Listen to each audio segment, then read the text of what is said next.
Hey everybody, it's Mandy Gibbons here and I'm here with Michael, and today we're going to be chatting a little bit about Michael's story because I've seen him on LinkedIn. That's how I met him, and just saw some of his posts and how beautiful they are. And we're going to be talking a little bit about resilience for men, but also emotional resilience for men, and also a little bit about parenting and solo parenting with men. So we're just going to go with the flow here. So it's awesome to see you, Michael, and have you on board today. Thanks, Mandy. Likewise. And so just to get started, I'd really love to hear a little bit about your backstory, if you wouldn't mind sharing that. Okay. Well, I have what would be called a colourful life as a young man. Travelled the world doing personal security for a lot of rock bands, strength and conditioning coach. So I always worked for myself, but grew up in what you would call a typical hyper-masculine world. Yes. Came from a really heteronormative family where dad worked, mum ran the house, and it worked beautifully for them. You know, mum didn't even have a license until later in life when dad had a stroke and Yes. couldn't drive because he did everything. So, you know, and married all their lives, raised 3 kids. 2 of them turned out okay. One was a bit sketchy. So yeah, everything growing up was normal. I was what would be described as a confirmed bachelor for Yes. a long time, and the only one in the entire family. Coming from a big Italian family, I was always the wayward child that should have been married. Yes. At the age of 49, after a brief relationship, I became a dad. Wasn't something I saw in my future, something I wanted. Yes. Having worked in the strength and conditioning field all my life, worked with a lot of kids teams, always got along with kids, worked as a swim teacher for about 18 years on and off. So me and kids always had an affinity, I think, because I was the tallest one in the group. Yes. But at 49, I thought it had passed me by, and then suddenly had my daughter. Sadly, at 9 months of age, we separated, and then shortly thereafter, it became just my daughter and I, with the mother playing no further part in Charlie's life. Yes. And so since just before the age of 2, it's been just Charlie and I, and that was, she's almost 10 now. So wow. Yeah. big turnaround in Footloose, fancy free. You know, you get an offer to go to America to work, and off I'd go, pack the bags, and now this. And honestly, life couldn't be better. Yeah. That's awesome. And that sounds like it was very much supposed to be, right? Yeah. You know, it's funny, Mandy, it seems like my whole life before my daughter was in preparation for my daughter. I got, you know, everything out of the way, but also to the space I work in with a lot of dads, I see a lot of dads struggling to get time with their children through whatever circumstances there are.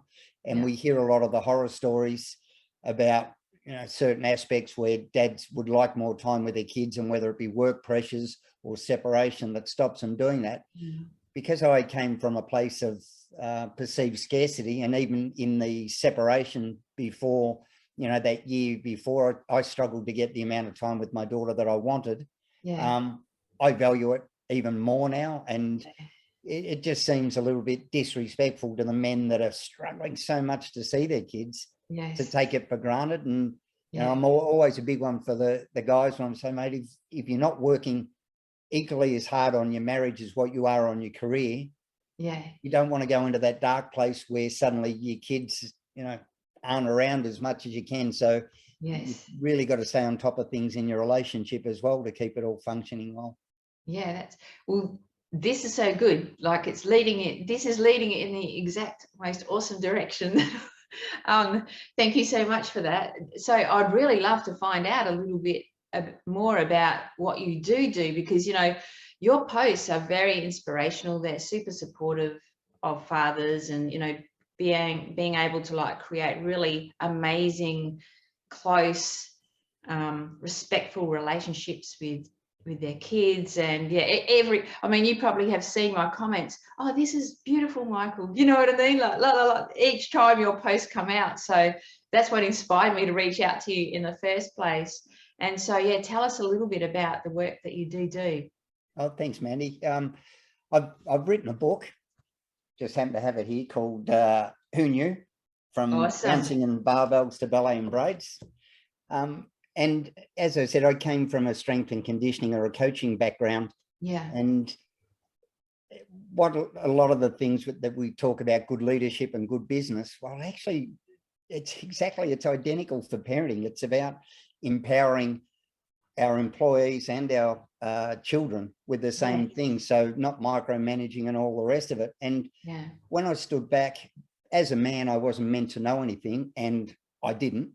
And it gave me a lot of opportunity to sit back and go, you know what? I hadn't thought of it before, but now when I consider the stuff I'm being told, it just doesn't make sense. So in business, we have what's called lead and lag. So right now we're operating in the lag of what I did before. So I can step in with my daughter now and say, right, let me do it. This is how I'll do it and all the rest of it. And I'm always going to be stuck with that. So it's a matter of slowing down a bit and going, you know what, Bub, you can do this. Do the best you can. And slowly but slowly she does it till now where, I hate to say it, but, you know, she pulls me up a lot. Dad, do you really think that's a good idea? Because we become a little bit invested in being right, especially as men, and being capable. And we've all heard the old stereotype that men won't ask for directions and won't ask for help and all the rest of it. Well, I was forced to actually throw all that out the window and go, you know, I've got absolutely no idea what I'm doing here. And so I was bombarded with well-meaning advice. But I could see the disparity in it. It would be 180 degrees different from person to person, you know. Said, oh no, you can't do that. If you go in while she's crying, she's just going to keep crying and you're always going to have to do it. And the other one would be, no, you can't leave her. And when you stood back and were forced to weigh it up critically, you'll go, right, so you're trying to tell me that 18-month-old child is that manipulative, is a cunning criminal mastermind that is going, right, this is how I'll control him. And the child's looking for connection and reassurance. And once they're sure, then that goes away. And it worked for me. And that's why I say to guys, when I speak to them about their father, and I'll give you suggestions, but the suggestions I give to you work for my child. And it's like the secret of life.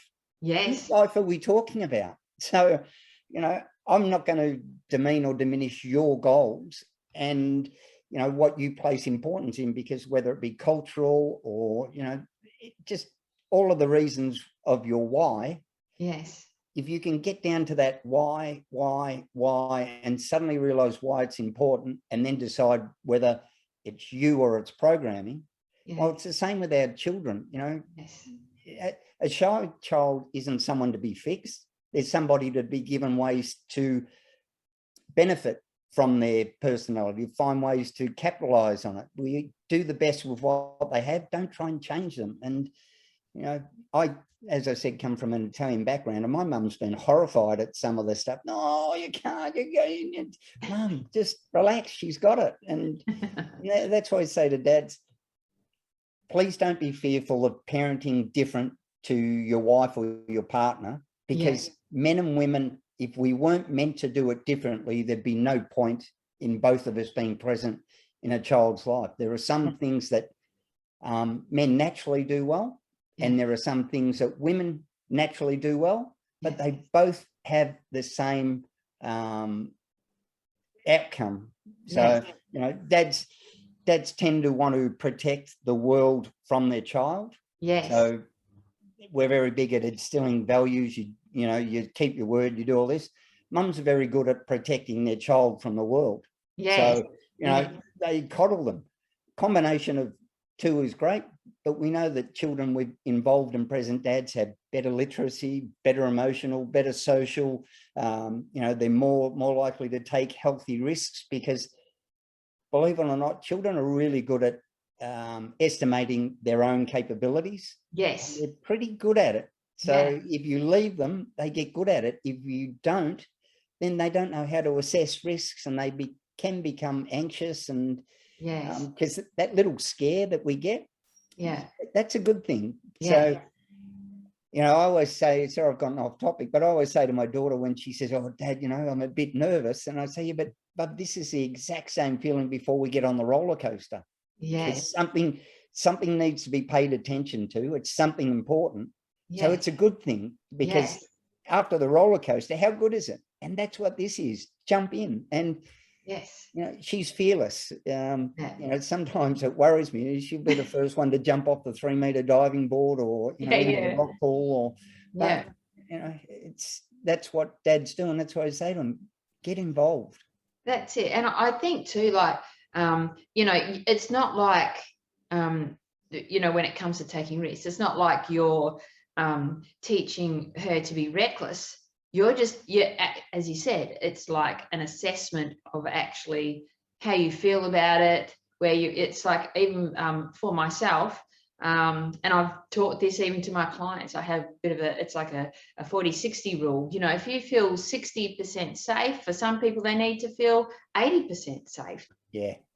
But the funny thing is, I hear all the time people saying to their kids, "Be careful." Yeah. You know, it's useless. It's like being out while it's raining soup with a fork. What does "be careful" mean? So what I prefer to say to my daughter, I've gone, you know, there's something that's a bit, "Right, Bub, what's the plan?" And then she's, "Well, what do you mean, Dad?" So, "Well, what's the plan? How are you going to get from down there up to there?" "Oh, I'll do this and I'll do that." And they learn to evaluate their own risk. But the minute you say "be careful," it can be, "Oh, hang on. So maybe I shouldn't be doing this." Careful doesn't describe what Steph says. So she's really good at saying, "Dad, I'd like to get up there." "Well, how are you going to do it? What's the plan?" And that's what I always say to Bubba, as long as you've got a plan, we can fix it. And then we can go, "Well, that plan didn't work. Next time we need to do something else." But you know, it's the fault with the plan, not with the goal, I tell her. So the fact that the plan didn't work doesn't mean that getting up to that top branch wasn't a good goal. It just means you need a better plan. And not only that too, it shows that you're supportive of it, right? Yeah. And especially as kids get older, if they are having struggles or anything like that, they know then that you've got their back, and that if they're able to work out a bit of a plan and they're not sure, they can come to you. You can support them with that. Yeah, exactly. That's why I always say to them, you know, and you know, raising a strong, independent child is bloody tiring. I tell you, sometimes I wish there was an off switch. But that's I say to I wanted to negotiate with me on nearly everything. So you know, if she asked me something, I say, "Well, but at the moment I'm thinking no, but you tell me why you think it should be yes." And she'll go through it, and I've gone, "Oh, you know, here's the reasons why I have concerns with it. How can we get around that?" And you know, well, I'll do this and I'll do that. And I said, "All right, yeah, that's a good plan." And that's why I say to her, I don't want her to. It's funny, Mandy. At the moment, we're talking about criminalising coercive control as part of domestic violence. And yet, so much of our parenting is coercive in its nature. So do this, or you get this taken away from you. Behave this way, or you're going to your room. You know, if you do that again, you're going to be in the naughty corner. So I'm going to withhold my approval and love. And that's why I say we're either setting our children up to either minimize it when it starts happening, or perpetrate it. And both boys and girls behave coercively. So that's why I say to Charlie, but there's consequences for everything. There's good consequences and bad consequences. Every choice has a consequence. So you've got to think them through, but it's up to you. And that's why I'd say to it, we don't want our children to fall pressure to peer pressure, because we do it as adults. We want to be liked. We're always worried about feeling awkward. We're uncomfortable in new situations because we're not sure how we're being perceived. And that's why I say to guys, one of the realizations because I was surrounded by mums. I've never felt so awkward or out of place, or, you know, I was like a second thumb on Yes. someone's hand. I just felt like I was awkward. Yeah. And you've just got to go, you know what?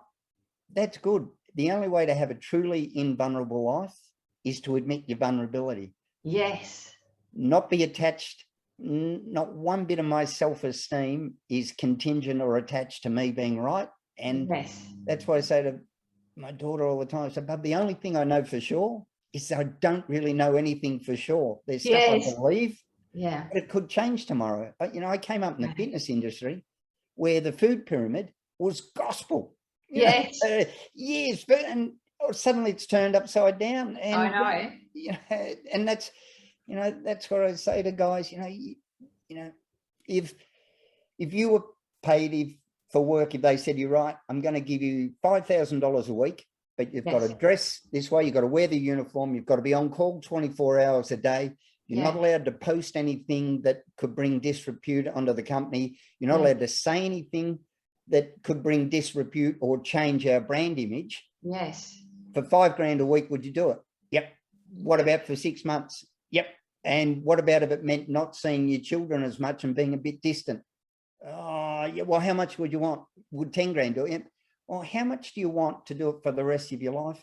Because that's what we're doing. Yes. That's exactly what, and you're doing it for free. Yes. So, you know, forget about that. You know, forget about the comparison. And every time you find yourself going, oh, I feel a bit bad about this, and then you got to look, well, why? Yeah. Well, he's got this car, and you know they're going on that holiday, and yeah, but why does that make you feel less? Because this poor bloke could be killing himself to do all of that, and he could be miserable inside. So yeah, and that's really common. Yep. Yeah, yeah, and you especially see that when relationships break up, right? And then guys, especially like I work with a lot of FIFO, my clients, you know, FIFO guys and stuff like that, and they've, you know, been working away for like 10, 15, 20 years or something like that. They've just worked so hard for their families, missed a lot of family time in that time, and then they're, you know, things have grown distant, right? They haven't grown together and work through the different seasons in their relationships, you know, and it's sort of, things have fallen apart, and they've just gone, what the hell was I doing? You know, when I was out there, I hated it for years, but I did it because I thought, you know, they felt financially obligated to it. They felt like everyone relied on them to provide that for them, and all of that. There was all this stuff, and they felt like that they couldn't step away from it, the golden handcuffs, so to speak. Yep. And and then they're kicking themselves later, but they're just going for, you know, all that money. Look at me now. I'm starting all over again. I have nothing. You know, that's what they're saying. They feel like they have nothing, and they've done all that for no reason. Yeah. Yeah, Mandy, it's the most common thing that I've heard, and sadly, the narrative around men and children and work, it comes from one side, because men, we don't speak nearly as much as what we should. Yes. But the most common thing I hear is, you know, gee, I wish I could spend as much time with my kid as you do. And that's why I say, well, you know, wishing's not going to do it. You need to make a plan, but you also need to make sure that your partner's on board with it as well, because women find great agency in it. I know I've recently got a partner. I made a point of staying single when my daughter's mum stepped out of her life, because I couldn't take the risk of somebody coming in and getting attached and vice versa. I didn't think it was fair on them or fair on my daughter. So I said, right, that's it. I'm done. I'm going to stay single. But fortunately, I met the most wonderful woman. But I tell you, the first weekend when we actually stayed together and my daughter stayed with us, suddenly I became a dirty sock.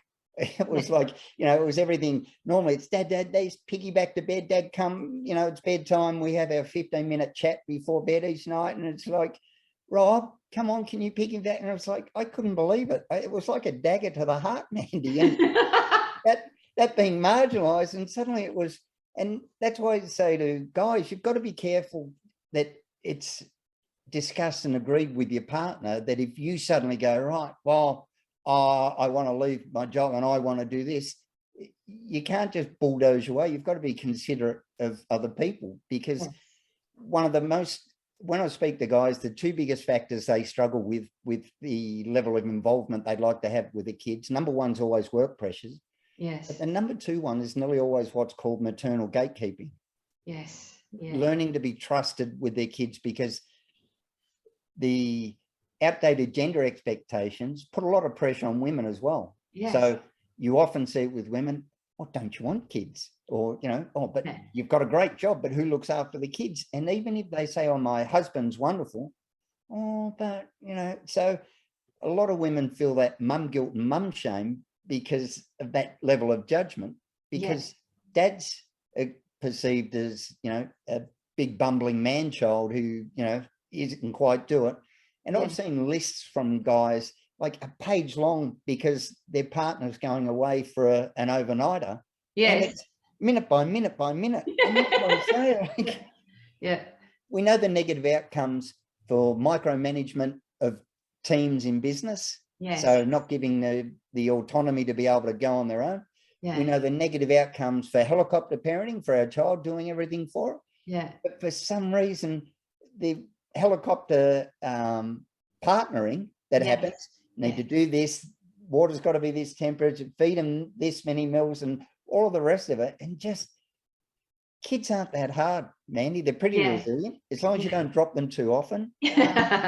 And, you know, as long as the stuff gets done, and just step back. Mum, you don't have to do everything. And dad, you can do everything apart from birth and breastfeeding. Everything else is open slather. That's it. And I think too, like I hear this from men, is that they kind of feel like they step away from stepping into that sometimes because they just feel so browbeaten. And in the end, it's like, it's just easier to not play dumb, but just easier to just like, too hard basket, you know what I mean? I'll just let her handle it because it's just too complicated and it causes conflicts between them and stuff like that. And within them, then obviously, you know, that's very hurtful, right? That's hurtful to them, but also there's this, it's nearly like a programming of like being okay with them being complacent then, which they don't want to be, right? They want to play a large part. And a lot of men do it to keep the peace, but then they're chastised for not being as involved, and they're ridiculed a little bit for their ineptness when they're trying to mimic. It's like me trying to do an adult impersonation. Oh, that's the worst impersonation, but I might have a great Jimmy Barnes voice, but because I'm trying to be Adele, it's terrible. You know, a dad trying to parent the way that mum would see as her ideal way might be completely different. But what happens in the beginning here in Australia, dads are entitled to 2 weeks minimum pay. So I think it's $746 a week. Now, what happens in that? So mum comes home, goes, right, I want to be there. At work, dad suffers all these microaggressions. Oh, you know, how's your holiday going? And, you know, are you going to take the whole 2 weeks? Or, you know, you were there for, and all of these regressive things where, you know, work's more important. And what actually happens is dads are given more opportunities because they're a provider. So work will actually go, well, he's got a family, we'll give him this opportunity to upgrade so he can earn more for the family. But what happens is we come home at the end of the day, mum's been with the bub all day. So she's got what I call time enrolled. So she's gained that level of knowledge and expertise. Bub likes it when I do this. She doesn't like when I do that. Dad gets home, here, let me give you a break. Well, straight away, you've assumed the role of an assistant. So let me help. Well, no, you're not helping, sunshine. You're doing your bit. She's been doing the parenting all day. Now it's your turn to do the parenting. You're not helping her. You're doing your bit. Then what happens is children change that quickly, that after a couple of weeks, what used to work, the way she would settle, you know, whether it be face down or sucking on your finger, whatever it is, suddenly stops working, but mum's picked up on this. So when dad does it, it's like, oh, I can't settle it. What should I do? Yeah. Further into the assistant role. And that's why I say the reason organisations, the management levels are the top paid ones is because they've got the knowledge and the expertise. Straight away, mum's in management, you're one of the drones, one of the worker bees, you do as you're told. Yes. And it gets done. So then dad says, well, I'm pretty useless here. What I'm going to do is try and work even harder to provide more resources for my child and wife. Yes. They get further apart and it starts to diverge. Yes. And yes. we hear so much about the unpaid, undervalued nature of motherhood. 2 weeks at minimum pay shows a certain level of undervaluing of father's importance Yes. in a child's life.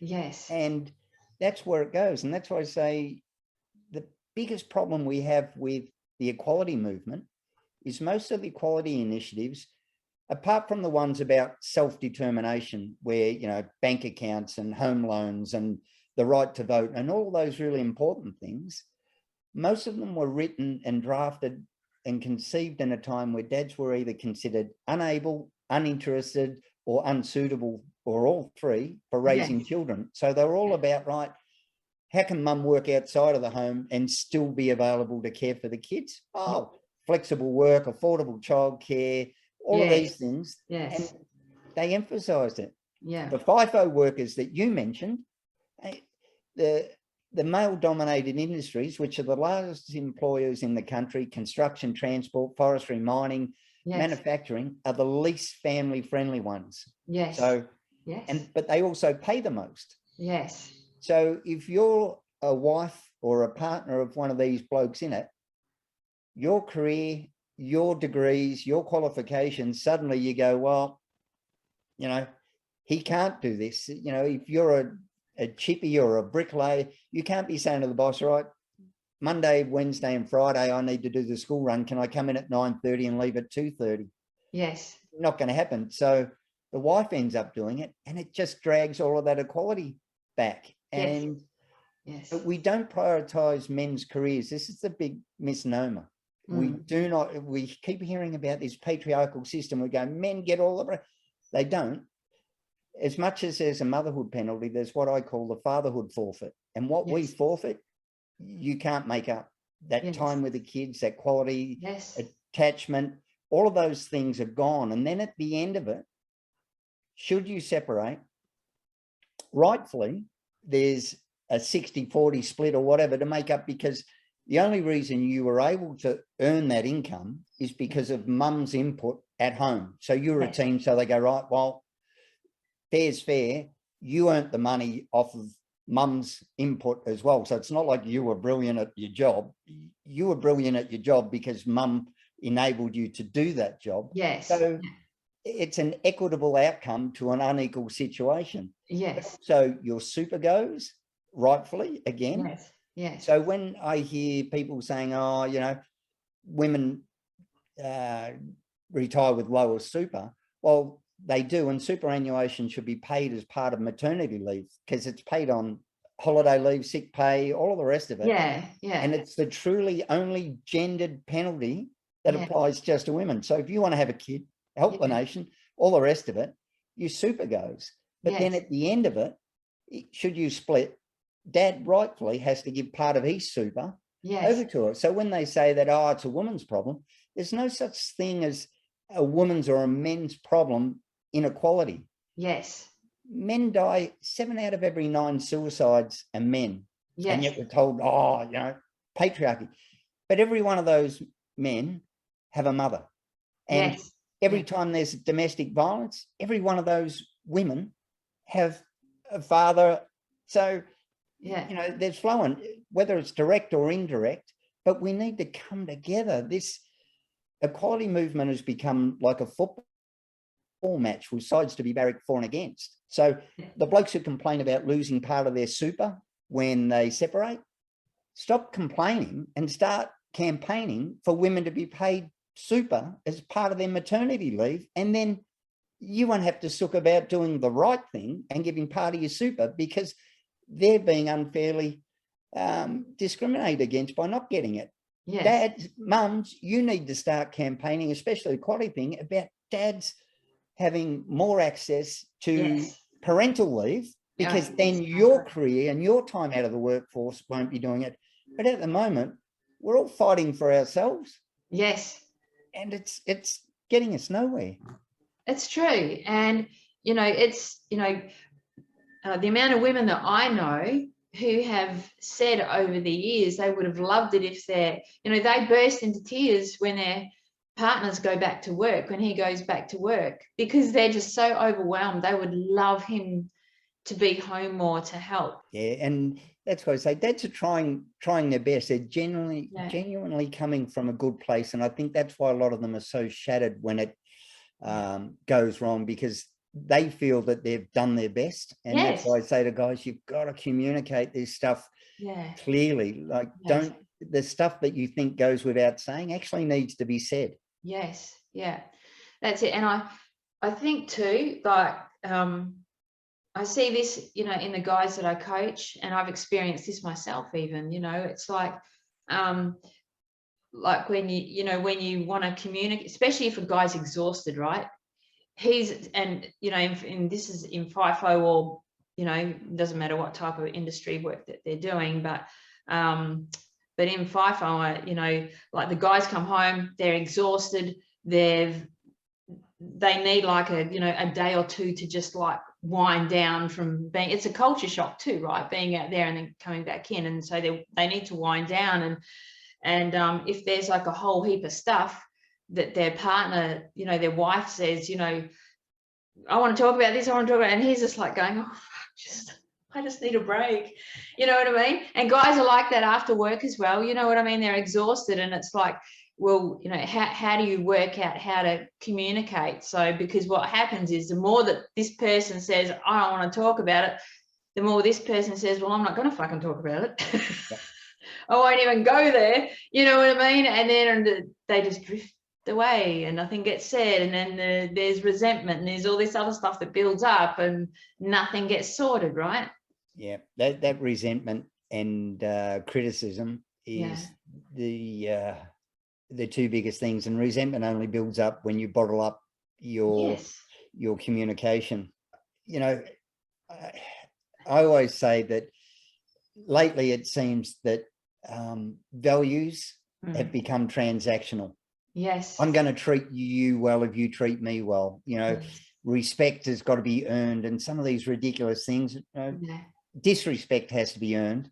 But I always say there's nothing that I do that I wouldn't do regardless of the situation or circumstance. So I clearly articulate, or I clearly understand my values. I understand why things upset me, and I'm not okay with disrespect, but it doesn't mean that I'll disrespect somebody back. But I will pull them up and just, you know, I'll say to them, you know, I'm not sure if you realize it, but you're sort of coming across a little bit terse, and, you know, I'm not okay with that. So, you know, hopefully, you know, no harm, no foul, and we can move forward. But it's that real empathy, and then looking below, because a lot of the times you find what you're arguing about isn't actually the problem. The thing about an argument or a disagreement, it drags you out of your head and forces you to focus right there in the minute. It drags you into the present, the immediacy. But the thing that's been annoying you, upsetting you, that's kicking around in your subconscious, that's giving you that stress, suddenly that's forgotten. So now I can focus on this. So it's what I call an aggression. What's the word? Procrastination, aggressive procrastination. So this is what I can focus on instead of doing what needs to be done and doing the work that needs to be done. And that's why I say I've got this one where, you know, I realize I'm often the target of slights and stereotypes because of outdated gender expectations. I acknowledge it 100% of the time that, you know, it's funny, in my work, I get trolled as much by women as what I do men. You know, oh, you'll never understand what it's like. You didn't carry girl needs a mum, you know, women are just naturally, so all of these outdated stereotypes. I admit I'm the target of it day in, day out. But what I'll never accept is that I'm the victim of it. Yes. So I'm not going to let it, you know what? Yeah. That's to do with you. And that's why I always try and tell my daughter, Bubby, if somebody's angry or upset with you, you need to make sure that they're okay, because there could be something going on. And if you don't feel that you've done anything wrong, then the way they're behaving, because we all make mistakes. None of my self-esteem is tied up in being right. And it makes it easy to admit when somebody says, well, you did this wrong. And it's, oh, you know what? Now that you mention it, I can see why you would feel like that. And I'm sorry. And that's why I'd say to her all the time, never mess up an apology with an excuse, because it's not an apology. That's manipulation. So I'm sorry, but no, well, then you're not sorry. Don't justify it. So you're either sorry or you're not. And if you see why you did it, you don't need to explain it to them. You need to understand it yourself. So yeah, I did snap, but I was tired. Well, don't put the tired in. Just think to yourself, now I understand why I did the wrong thing, why I snapped. But they don't need to hear that, because you're not trying to make an excuse. So it's just a matter of listen aggressively when somebody's telling you what's wrong, but make sure you close it all off, bundle it up at the end of it. So, you don't like it when I do this. I understand why you don't like it. I realize it now. I didn't at that time, but fully can see where you're coming from. Glad we got that out of the way. You know, can we move on and do it in a genuine way? If you don't understand, just saying, because you've got to internalize this stuff, and it's an opportunity for growth. And that's why I say with the parenting, some of the greatest moments between my daughter and I have been mistakes. And I've gone, oh, Bub, now I didn't even realize, I'm sorry. Like, you know, it's not going to happen again. And it notches the relationship up a level. It builds that closeness, and trust and honesty is so huge, right? Because you know, how many arguments, you know, are really just beating around the bush. And it's funny, did you ever see Space Odyssey 2001? I probably did, but I can't remember it. I'm familiar with the name. They had artificial intelligence running the spaceship, and his name was Hal. And at the end of it, he wants to lock the astronauts out to save the ship. And they're trying to override it. Now, we all have an inherent distrust of artificial intelligence. The robot's going to take over, and you know, they're going to, and because we want to be in control. And what I've come to realize is our thoughts are like this artificial intelligence. And it's like, you know what? I'm hearing this, but I don't have to listen to it. I do feel silly, but why do I have to listen to it? Or I can listen to it and step back. So our thoughts are like cars going down a freeway. And you either want to be driving it, or if most of us are in the passenger seat. I don't feel good enough. I'm worried about my appearance. I'm not this. Hey, why are you listening? Stop the car. I'm getting out. I'm going to wait till a thought comes along that I want to be part of, and then do it. So think about your thinking is what I tell guys. So if you feel like I'm unsure about what to do with the baby, why are you unsure? Oh, because I don't know. But what is it you can't figure out? You know, that's why I say you're an elite level athlete. I've seen you pick up skills like you would not believe. You're a computer programmer. How did you learn that? Oh, I studied. Well, why would this be any different? This ridiculous maternal instinct, only a mother's love, mother knows best, all this stuff that makes blokes feel like, oh, there's a secret sauce, they're just naturally good at it. It does a great disservice to women that because of the hard work that it is. But it also puts a lot of pressure on it, and that's what stops a lot of women reaching out for help until it's at crisis point, because they feel like, I should just know this. After all, I'm a woman. It's so not only are they failing as a mother, but they're somehow flawed as a woman. And dads also, oh, I'm unsure. Mate, just sit with that uncomfortable feeling and try and figure out, if I do this, she loves it. She laughs. She looks at me. That's all you got to do. That didn't work. That didn't work. This does. Look at me go. Now I've gone from a white belt to a blue belt. Yeah. Oh, guess what? She does. Oh, I notice she goes to sleep at 2 o'clock. All of a sudden, sooner or later, you're going to be a black belt parent. Yes. Just like a mum, because it's experiential learning. Yes. The books and all the rest of it, even though I've written one, it's all about finding your own way, Mandy, because every kid is different. Yes, that's it. And how many parents do you hear say this, right? When they've got, well, the last kid was like this one's just a whole other ball of, you know what I mean? They're like, whoa, yeah.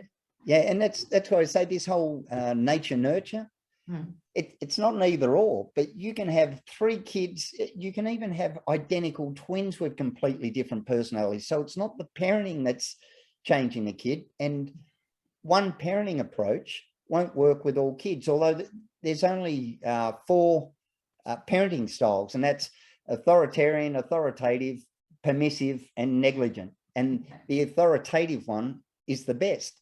Now, there's more variance between parents than what there is between genders. So that's what we're saying. A lot of it's got to do with cultural, but the authoritative one, so just guidelines, expectations, certain rules, and you're just the guardrails that stop them running off the cliff. They're the ones that work the best. So man, woman, or child. And that's why I say the risk taking and all of the rest of it that have beneficial output. It's not the gender of the person who providing the stimulus that is determinant of the outcome. Yes. A mum who encourages a child to take risks will be exactly the same outcome as a dad who does it.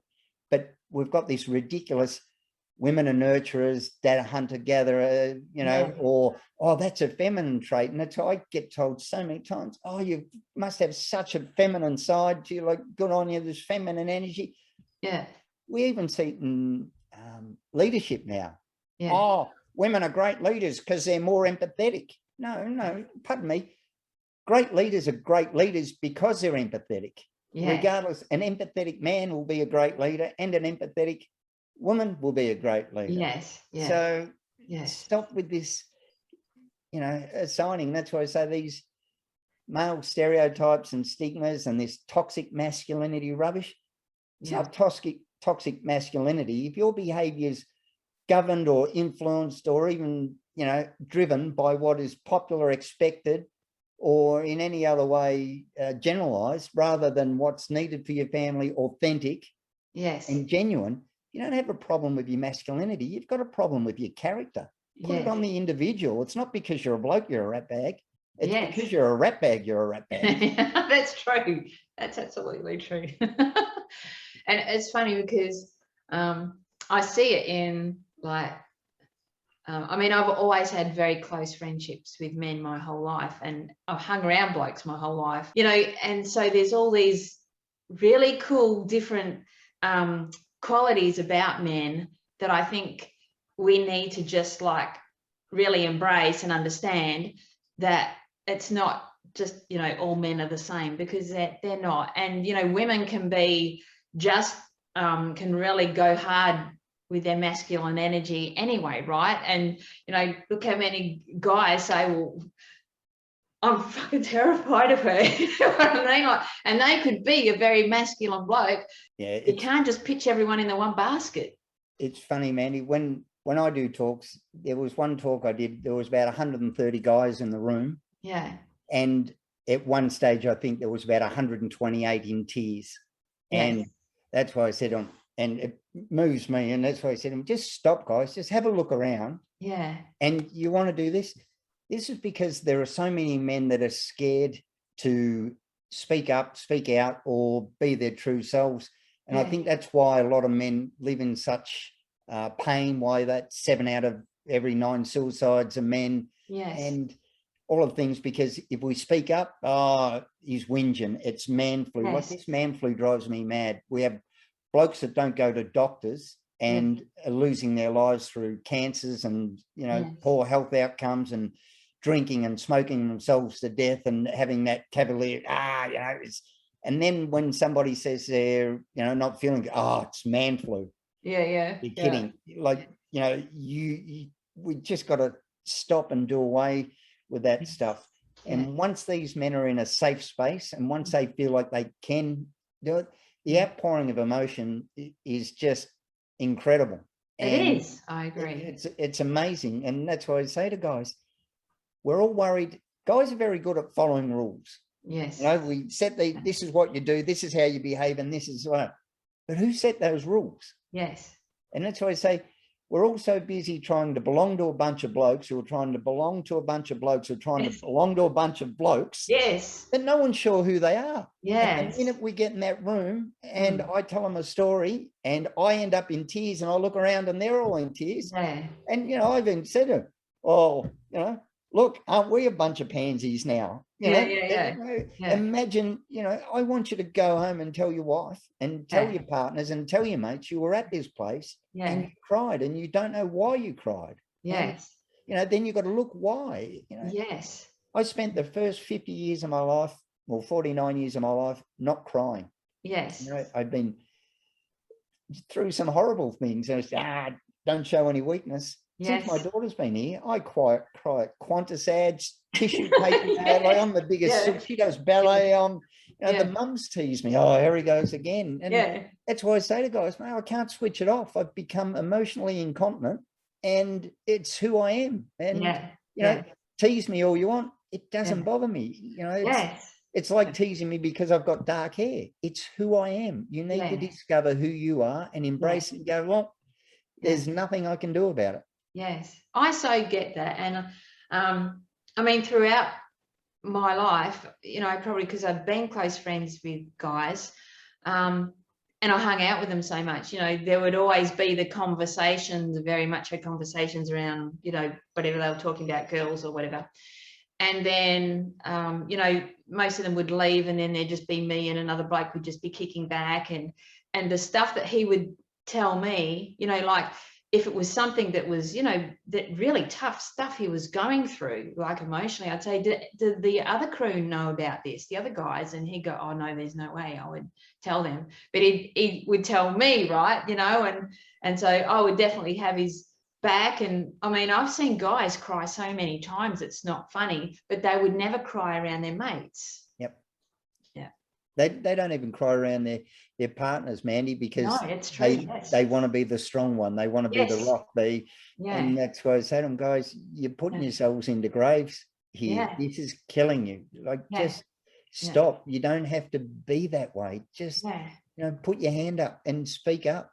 Yes, it's true. I like to use the term, and, you know, people hear me say it often, you know, he doesn't want to be the white knight that falls off the horse, right? Because he feels like, and maybe they are, you know, that the people around him, his wife, family, or those around him, are holding him up there, right? He feels like he has to be up there and that he doesn't want to come down off that pedestal because he feels like he'll be letting everyone else down, and he can't do that because he's the one who has to hold everything together for everybody else.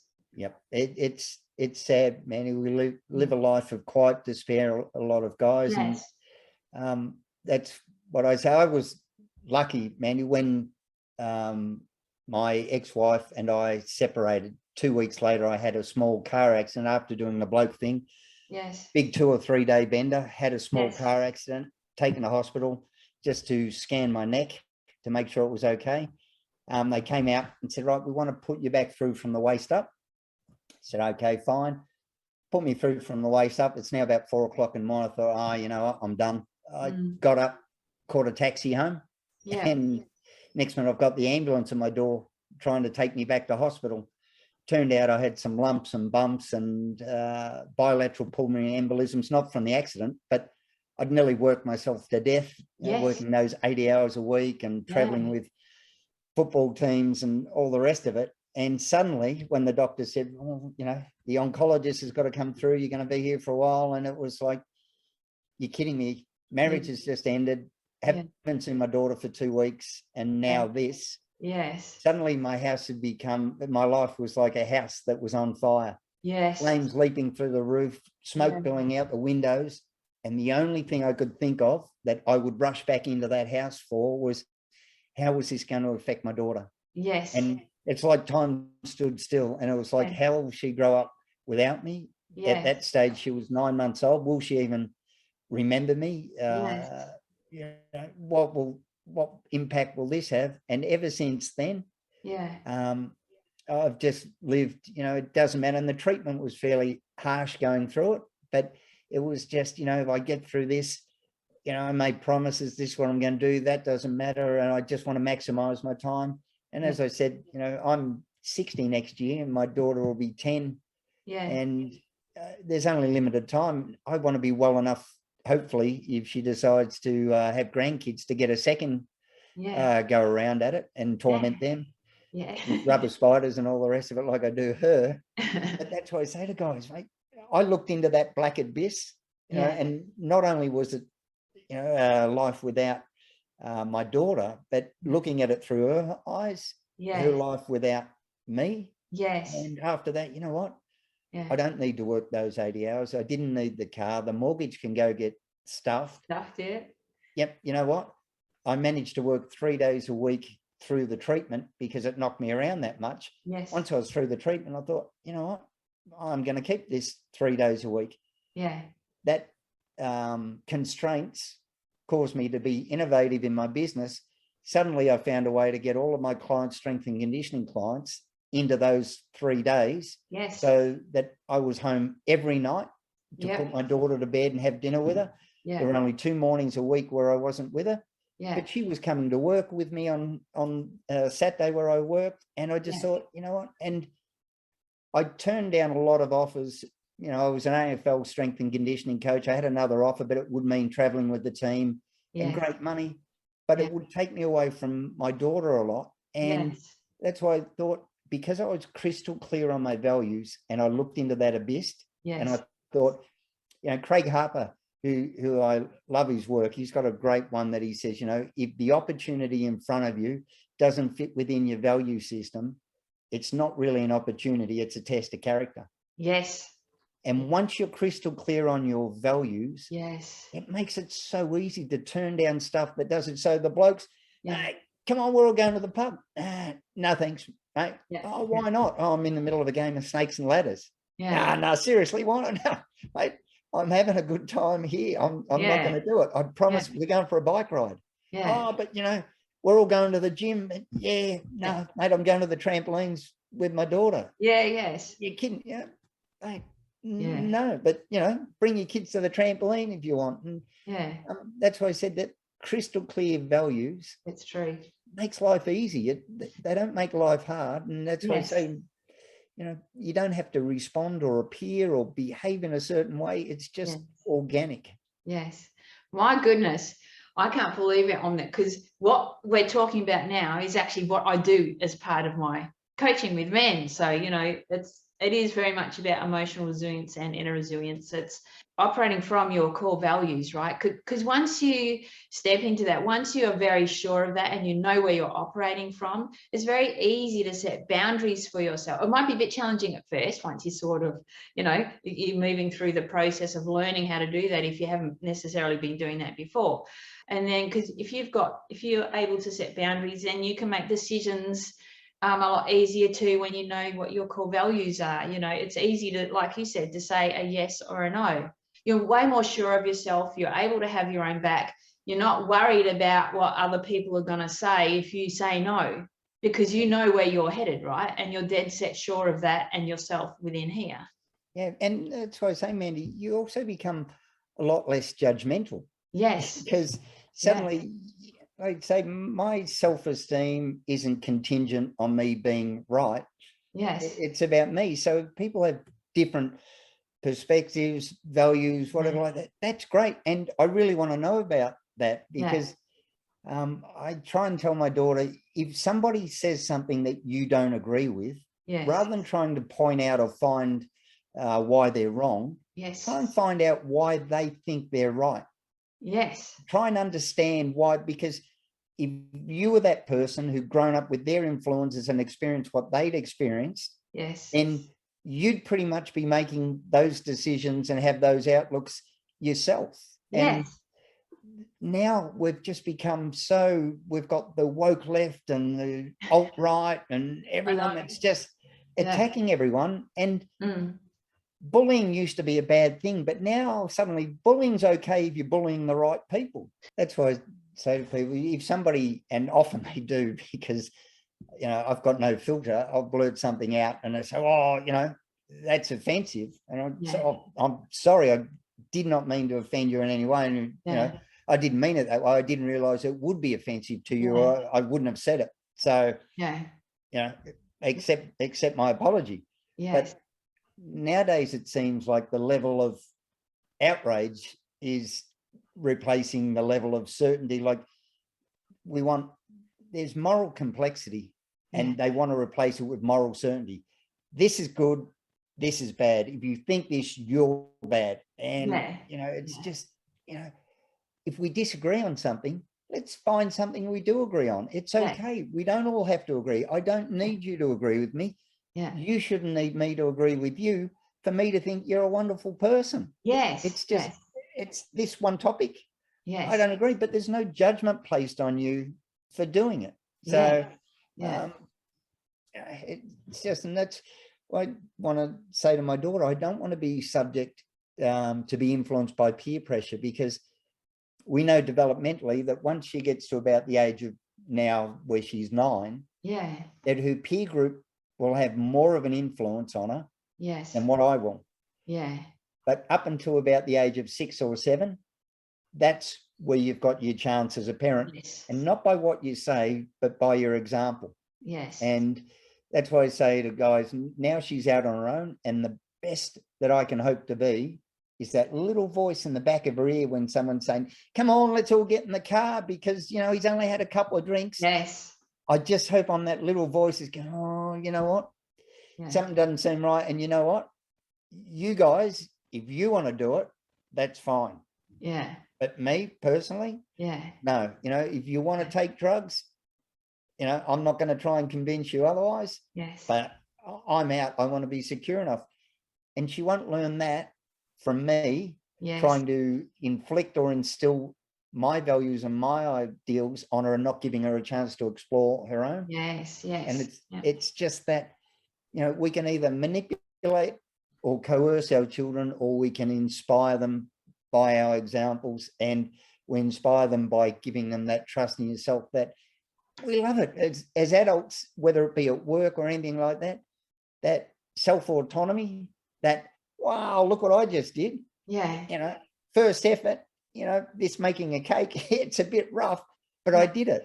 If we step in early with our kids, the only thing they learn is, well, Dad can do it better than me. You know, and it's just, and, you know, I've got this one when I do my talks, and that's why I say parenting at its best is questionable, especially mine. And everyone looks and I say, no, you question. It's the same as coaching. I'm not going to tell you what you need to do. I'm going to ask you what you think. So Charlie would come up, oh, Dad, look at this. What do you think? I've gone, Bub, what do you think? Oh, I think it's great. Why do you think it's great? Well, was it hard? No, not really. Oh, if it was easy, would you do anything different next time? Oh, I'd like to do this better. Well, that's great, Bub. I'm glad you like it. Me, you know, I think everything you do is wonderful, but you're the one that matters. So, you know, she'll come to me, Dad, how do I spell this? How do you think? Oh, and she gets it eventually. No, I don't think that's right. I don't want her to go to other people for answers or anything like that. I want her to struggle and learn to think for herself. And it's the same with us guys. We've got to stop going to guys. And like you said earlier, these guys that wouldn't say anything to their mates because they're scared, you know what? If I'm seen as different to what they think I am, you know, I might get expelled from the group. Because back in the old days, you get driven out of the tribe, you were gone. You know, our dependent, and we all have that inherent need for connection. We're social animals. We want to belong. And the social media and the algorithms and that, we find a group that echoes back at us what we're doing, and it just builds in that certainty that we don't ever examine it, because it's, you know what? I've got a square piece and there's a square hole. Yep, keeps fitting. Well, square pieces are the things they're it. Suddenly you'll come up against a circle, and that cognitive dissonance that happens. Oh, hang on. Well, that's not going to work. Gee, you know what? bugger that, I'm going to go and look for another square hole again. And Yes. we don't grow. We don't find ourselves. No, that's true. This is so good. And so in your book, do you cover a lot of this in your book, or? Yeah, the book, it's a lot of the outdated gender expectations that Yes. suddenly became glaringly obvious. Yes. And it swung around, Mandy. It was my daughter's four-year-old ballet concert, and I was always the only dad there. And there were a lot of things that suddenly started to realize. I get a lot of, I love a compliment as much as the next guy, probably even more. But I used to get, oh, what a wonderful dad. It's so good to see that. Yeah. How do you manage? And, and then it started to dawn on me. It's like, when I started getting Father of the Year type praise for managing a French braid, Yes. I wasn't curing cancer. And it was just, what? Yes. It's not that I'm good. It's just that the bar is set so low. So it would be the same as me saying to a woman, wow, you can work a computer. Wow, you must be really intelligent. Wow, you can mow the lawn. Yeah, oh, you can drive a manual. It's just, yes. Yeah. The compliments were coming from a well-meaning place. Yeah. But, it's the same as me saying to somebody, oh, you speak good English for an immigrant, and, they've been here for 3 generations or whatever. We were borderline patronizing in the end. Yes. And then it would be like, oh, poor girl, poor little girl, every girl needs a mother. And I like, why? Oh, well, it's just, I'd say, but why? So what about same-sex parents? Yeah. Oh, well, and that's what I'd say. See, you haven't really considered it, because one of the most common ones I get is, well, you'll never understand what it's like to be a mother, because we carry them for 9 months, and that's what I'd say. You're 100% right. I could never, ever understand that. And I'm in awe of it, and it's wonderful.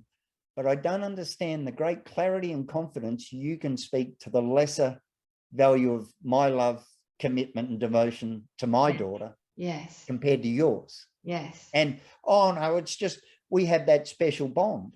I've gone, yeah, but I have a special bond with my daughter too. And you're not only having a go at me or dads, grandparents, step-parents, foster parents, adoptive, I was going to say foster and adoptive parent, same sex who have achieved through surrogacy suddenly.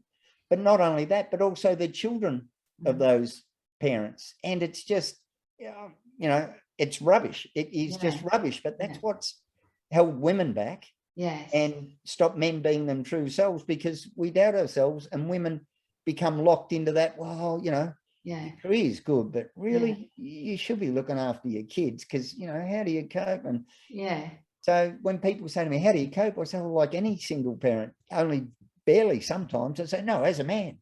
I say, well, what's that got to do with it? Oh, it's got to be hard for you raising a daughter. Or is it hard for a mother, single mum, raising a son? Oh no, but and that's right on.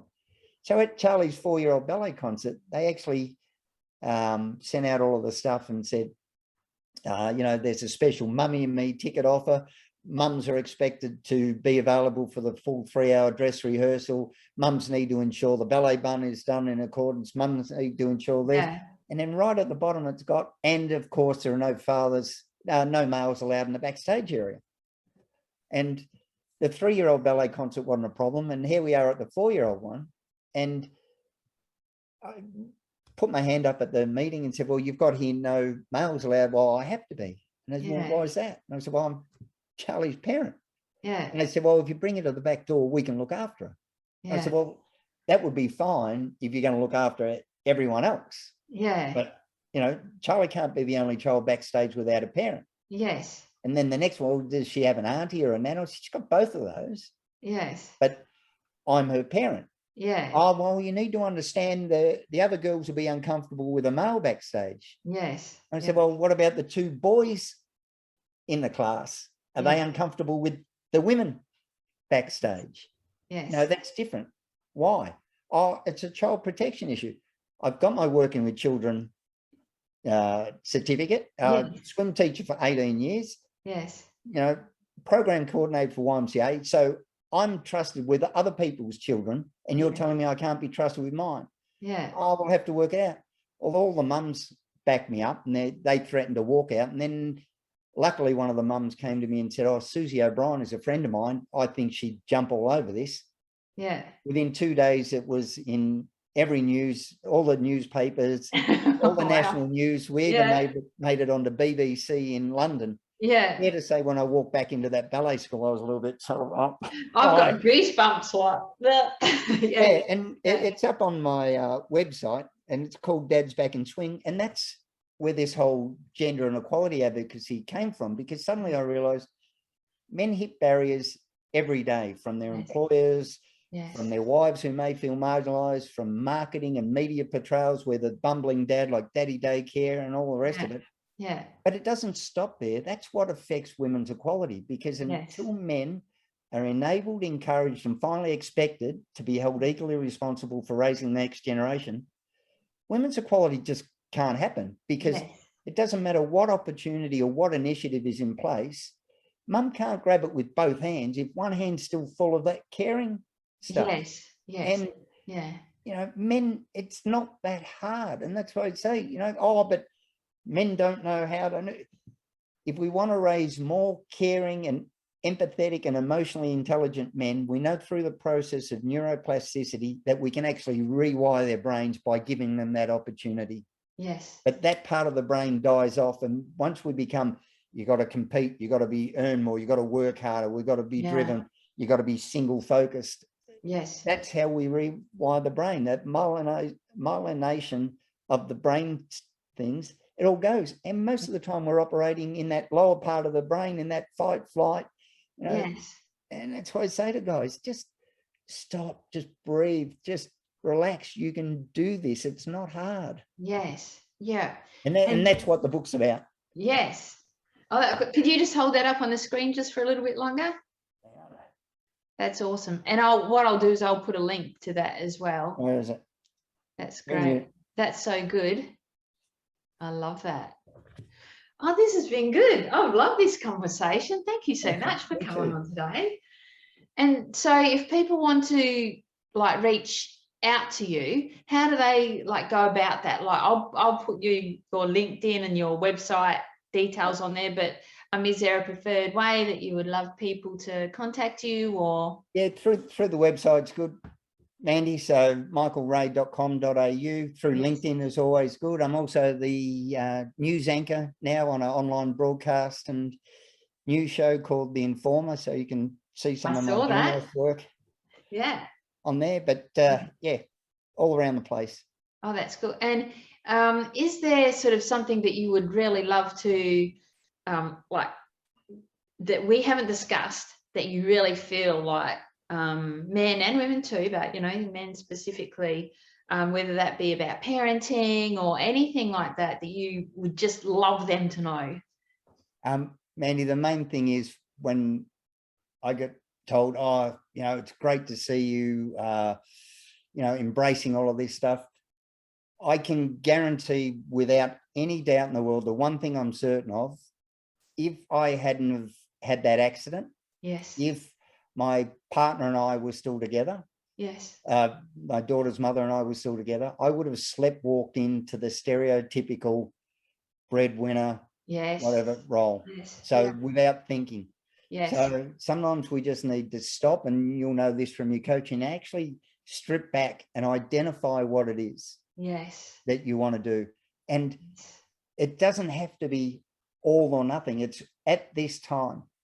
What is the smallest step in the right direction towards what I want I can take? So it's all very good to go, well, I want to spend a lot of time with my kids. Well, working yourself up the ladder is, you know, so that you earn more, so that you can eventually take time off. Well, your goal and your timeline don't match up, because once your kid gets to that 16-year-old, you know, Charlie's 9, I'm already getting as many eye rolls as hugs, you know, suddenly my jokes aren't that funny. So, you know, it's just a constant reevaluation of where you are in life, men and women. But women need to step back a bit as well and not let the pressure get to them. And they need to trust their dads, and dads you need to do it as well and go, you know what? I don't care if so-and-so works 80 hours, because Yeah. if you've managed to become indispensable, important and vital to your organisation, Yes. and somehow optional in your family, yes. both your organisation and your family have problems. Because I know through my strength and conditioning and AFL level coaching, if you don't have a bench full of good players able to sub on and sub off, Yes. that team's in trouble. Yes. Same with your organisation. If you can't provide paternity leave Yeah. for blokes to come and go and for wives to come and go and all the rest of it, you're in trouble. And that family, if you've somehow forced your children to minimise the support they need because it's not there, your children are going to suffer as well. So, yes. you know, parenting versus career, the two need to work together. One's got to enable the other. Otherwise, burnout, family divorce, you know, you think that the two major causes of stress for dads is that work and family conflict. I feel bad. We get this mum guilt.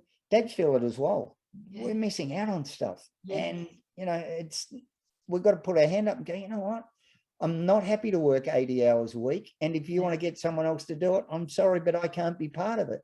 Yes. No more sneaking off, leaving your jacket on the back of the chair, rushing out to do the school run, getting back and hoping no one noticed. And I do another talk, and that's what I say to guys: leave loud and leave proud. You know, family commitments trump work. You're at work to support your family, not the other way around. Yeah, that's it. And it's good too for your kids to see that, right? Because then as they're growing up, they see that beautiful connection and involvement that the parents have with them. And then they know that that's possible for them too, right? Otherwise, they're walking into a whole new area of like, I don't know how to even explore this or have this, you know, if they want that for their own lives. Yeah, the other one too that I think is really important, Mandy, is I had an epiphany or one of those aha moments one day when Charlie said to me, Dad, you know, I wish I wasn't scared of anything and could do everything as good as you. Yes. And that's why I said, oh, Bub, you know, you're seeing the end result here. And as dads, it's very easy to appear superhero type and able to do everything. So we've got to share our failures and our fears and everything like that, because we run the risk of our children feeling inferior, feeling as failures. And that's why I said, oh, Bub. And now she loves hearing about the mistakes and the silly things I've done during life. And, you know, and that's why I say, Bub, I've done worse than that. Don't worry about that. You know, that's what we need to do. We don't need that veneer of invincibility, because it serves no one any good. That's it. And it offers you a lot more self-acceptance as well, when and self-compassion at the same time. Yep. Yeah, that's awesome. Thank you so much for making time to come on. No problems, Andy. Thanks so much for the opportunity. That's awesome. All right. Well, thank you very much, everyone, for jumping in and listening today. And definitely reach out to Michael, you know, if you want to find out a little bit more about him. And I'm looking forward to seeing more of your posts and more of what you're doing as well. That's super, super cool. Thanks, Mandy. Okay, take care. You too. Thank you so much. Big hugs. Bye-bye. Hey, beautiful man. If you're going through stress, need insight, direction to lighten the load, brother, and support during these challenging times, reach out to me. It's no secret that there are so many men suffering at the moment, amazing men, and they're so keen to get help, but don't know what that looks like. So I've created a 6-week one-to-one resilience coaching package for men with one-to-one coaching calls and support via Facebook Messenger and WhatsApp in between calls to help put yourself back in the driver's seat of life. And there's a strong level of trust that goes hand in hand with walking by someone's side during their challenges and their celebrations too. And that's what I'm here for, brother. So message me and let's find your path to true resilience.